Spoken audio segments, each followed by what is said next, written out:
हामी तपाईको शरणमा आइकन तपाईलाई धन्यवाद भन्दछौँ। विशेष गरी परमेश्वर प्रभु यो समय एउटा प्रभु तपाईको छोरा यो संसारमा ल्याउनुभयो। यो घडीसम्म छोरा संसारमा प्रभु तपाईसँग टाढा रहेर प्रभु पापले गर्दा तपाईँ विहीन भएर प्रभु रहेका थिए। तर आजको दिन प्रभु तपाईको राज्यमा आफ्नो पिता पुत्र पवित्र आत्माको नाममा पानीको डुबो बप्तिस्मा लिन तयार हुनुहुन्छ प्रभु। छोराले आफ्नो हृदयमा प्रभु यीशु तेरो दान दिएर विश्वास गरेर हामी स्वीकार गरेपछि अब जुन प्रभु अनि पिता पुत्र पवित्र आत्मामा बप्तिस्मा लिन तयार यो समय यो पानीलाई तपाईँको हातमा अनि पास्टरलाई तपाईँको सेवकलाई तपाईँको हातमा सुम्पिरहेछु अनि प्रकाशलाई तपाईँमा सुम्पिरहेछु। यो ठाउँलाई यो समयलाई तपाईँको हातमा सुम्पिरहेछु र अग्नि उदार गर्छु ख्रीष्ट प्रभुको पवित्र आमेन।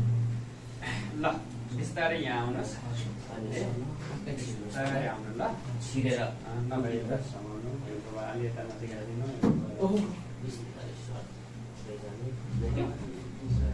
अलि भेटेन भने उसले चाहिँ ड्रमलाई ओर्लिन चाहिँ गाह्रो होला र वर्ष कि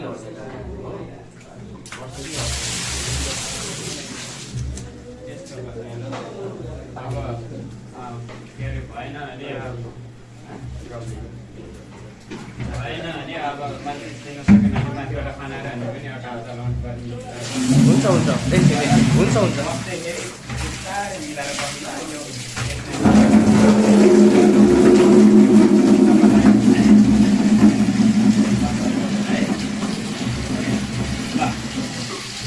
प्रकाश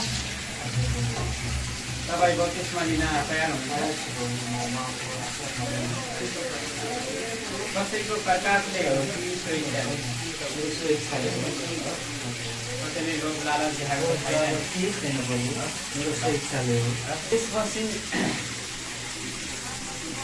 अब जुन पानीको डुबा बत्तिसमा लिन जाँदै हुनुहुन्छ, पानीको डुबा बत्तिसमा लिइसकेपछि तपाईँ के हुनुहुँदो रहेछ? परमेश्वरको प्रिय पुत्र। अनि पुत्र भइसकेपछि पितासँग माग्ने अधिकार पनि छ र पितालाई पुत्रले गर्नुपर्ने कर्तव्य पनि छ। अनि त्यो सबै तपाईँ पालन गर्न तयार हुनुहुन्छ? तपाईँको यो व्यक्तिगत जीवनमा कसैले प्रश्न वा टिप्पणी उठाएमा तपाईँ आफै जवाब दिएर हुन्छ। तपाईँ डुबा बत्तिसमा लिइसकेपछि जुन मण्डलीमा तपाईँ सङ्गति गर्नुहुन्छ त्यो सङ्गतिको रुल्सभित्र रहेर सेवा गर्न तयार हुनुहुन्छ। जुन मण्डलीमा भएर तपाईँ सङ्गति गर्नुहुन्छ, तपाईँ त्यहाँको एउटा सदस्य हुनुहुन्छ। सदस्य भइसकेपछि मण्डलीका खाँचो अभावहरूदेखि लिएर होइन सबै हेर्ने जिम्मा जति आज अरू सदस्यको छ तपाईँ पनि त्यति नै जिम्मा हुन्छ। ती सबै मेरो जिम्मेवारी हो भने कुरा गर्न तयार हुनुहुन्छ। त्यसो भने हामी तपाईँलाई अब बिचमा दिन्छ अलिकति हात यस्तो गर्नु है, त्यो भएपछि तपाईँ यहाँ फेरि कुनै समस्या नआओस्। नभए हात त्यस्तो हो त्यस्तो गर्दाखेरि बिस्तारै यसो डुब्ने कोसिस गर्नु। अहिले भन्नु म गर्छु अनि त्यसपछि है यता नलागेको यो अब डिकमरा भित्र छिर्नु बन्द गर्नु पानी सबै फेरि तपाईँको ज्यान ठुलो भएको हुनाले डुब्न सक्नु भएन भने हामी माथिबाट बिस्तारै पानी हालेर जान्छौँ है त। प्रभु हामी तपाईँलाई यो समय धन्यवाद भन्दछौँ। विशेष गरिकन प्रभु तपाईँले दिनुभएको यो सुन्दर समयको निम्ति धन्यवाद।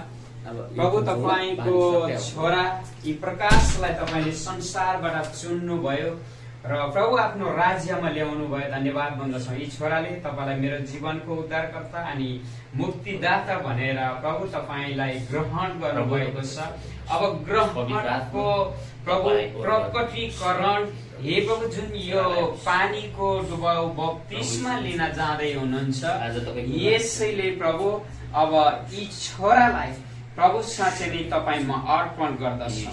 प्रभु जसरी छोराले बप्तिस्मा लिनुहुनेछ, प्रभु जसरी तपाईँ प्रभु अनि येशू ख्रीष्टले बप्तिस्मा लिनुभयो त्यही अनुसार हे प्रभु, जब यी छोरा बत्तिस्मा लिएर माथि आउँदै गर्दा तपाईँ भित्रका आत्मा, पवित्र आत्माले छोरालाई बत्तिस्मा दिइकन प्रभु तपाईँले चलाउनु भएको छ। धन्यवाद। म आफैलाई, मेरो साथमा रहनुभएका एल्डर डिकन बुवालाई तपाईँ म अर्पण गर्दछु र प्रभु तपाईँले आज हामीलाई मण्डलीको एउटा सेवक भएर हे प्रभु काम गर्ने जुन जिम्मा दिनुभएको छ, धन्यवाद। त्यही तपाईँले दिनुभएको जिम्मा अनुसार यी छोरा प्रकाशलाई मत्ती 28:19-20 अनुसार हामी पिता र पुत्र र पवित्र आत्माको नाउँमा पानीको डुबाउ बप्तिस्मा दिँदछौँ।